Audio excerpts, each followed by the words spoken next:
Okay, there's another function for unions. If you have a broken pipe in the ground and you need to replace it, and the best way to do it is just use 2 unions.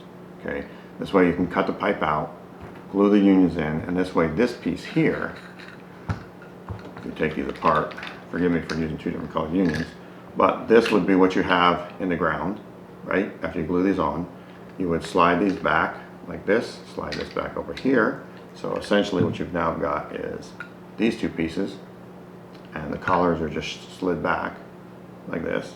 And then you take these 2, you put this here, you may, well, yeah, okay, Eric, there you go, okay. So you would then measure the distance between these 2 from the inside of this couple, or inside of this tailpiece to this side tailpiece. Then you take this apart, you glue it together. Now you've got a piece like this, it slides down in here. This is going to slide right down, made up here. Bring the union collar in, tighten that one up. Then you're going to do the same thing on the other side. It's going to slide down over here, take the union collar. That is a super use for unions. Okay, so I hope you found that useful.